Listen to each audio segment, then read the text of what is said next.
In this video, we're going to talk about password life in Postgres. When you create a role or user in Postgres, you can have this clause called valid until. For example, you want to set expiry timestamp for a password for a particular user, you can do that.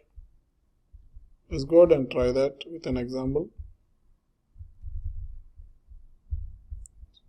So, creating this role called test role with password, and then it is only valid until January 31st of this year. Then this timestamp, whatever timestamp we give, and I'm going to alter this role to give login.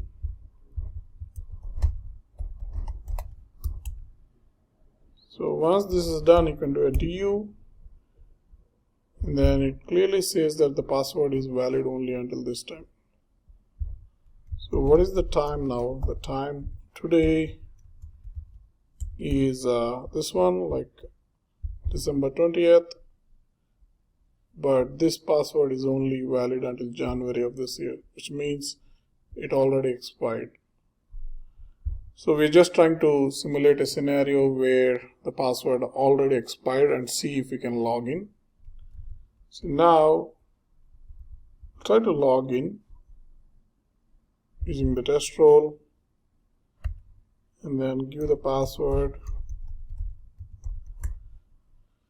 So clearly it says that we cannot log in because password is failing.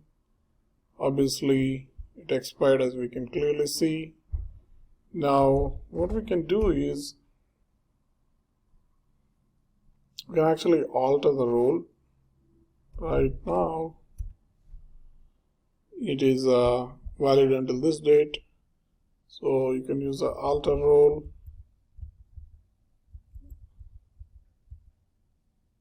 So something like this: alter role, test role, valid until.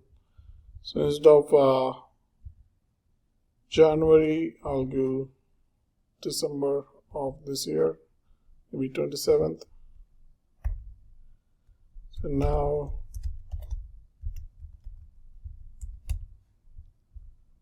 the current timestamp is this one. Today is December 20th, and then we gave up to December 27th of this year. So it should let us log in now. So now we can log in, as you can clearly see. This is a very useful security feature. Let's say you want to rotate your passwords every 6 months or 1 year. You can use valid until clause for your roles and then do a password rotation every 1 year or 6 months, depending on your security guidelines or policies. So please try it out. So we have discussed how to set expiry date for a password attached to a role. So one gotcha is when you give the timestamp, check the time zone setting and timing configuration on your server, and make sure that whatever timestamp you are giving is aligning with your requirements. Whether you're going to use a particular time zone like a UTC or PST, EST or IST or whatever, make sure that you're conforming to your requirements there.